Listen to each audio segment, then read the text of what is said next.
The things that I've struggled with and that I am still struggling with in the almost 2 years that I've been on strike. Because of this debt, when I went on strike, I was living in a home that the owner walked away from, and it was going into foreclosure. And I wanted to purchase the home so my family and I could just stay there. But because of this debt, I couldn't get a mortgage because the debt to income ratio was not good, because my job as a caretaker, which, I'm not going to apologize for being that, but I went to college for a degree in criminal justice. However, I cannot get employment in that field because my degree is worthless. So I'm doing what I have to do to take care of my family. And because of that, the income isn't in the bracket that it should be, so that I would be able to pay my mortgage and pay this educational debt if it comes to that, because that's what I've been told. I would never be able to afford to pay this educational debt and pay a mortgage. But if my debt was forgiven, that wouldn't be an issue. That was one issue that I dealt with. In the finale of that, I was ejected from the home. I lived in a hotel for 3 months with my children because I was trying to find other living quarters. I finally found a place to live. However, it's not mine. At any given time, I could be put in the same situation because I'm just a renter and be asked to leave because I cannot purchase a home because of my debt to income ratio, because of this fraudulent educational debt that I'm dealing with. And then after that, in May of this year, I was diagnosed with breast cancer. So on top of dealing with all of the vicissitudes of my life, I now am dealing with a health issue that it's very emotional, because it takes a toll on you as a person. It takes a toll on your family, your loved ones. They watch you go through all these treatments and ill health things, like all the things that chemotherapy brings you through.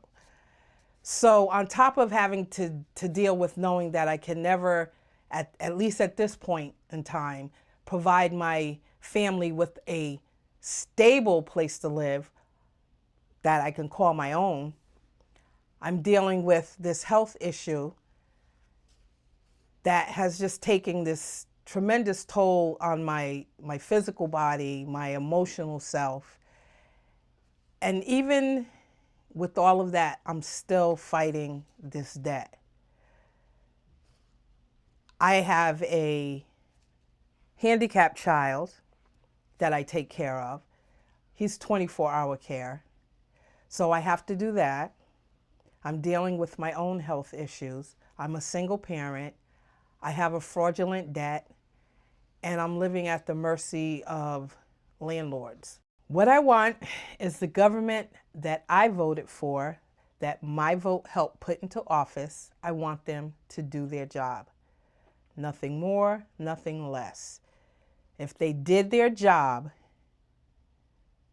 and if they were honest about doing their job, they would relieve us of this debt, because it's not fair, it's not right, it's not even legal. You need to do your job. You need to relieve us of this debt. President Obama, I am appealing to you to forgive this debt, because You can do this. You're on your way out of office, and I believe, as a parting good faith gesture and a deserving gift, if I might say so, that you forgive us of this debt. You know we deserve it. You know we were taken advantage of. You know we were lied to. You know the Department of Education was lied to, was defrauded.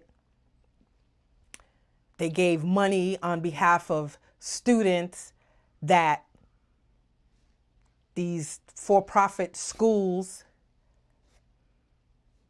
lied about. You need to forgive this debt, because if not, I have to rely on President-elect Donald Trump. And do you really, really believe that he is going to help me, the working class poor? And if he does,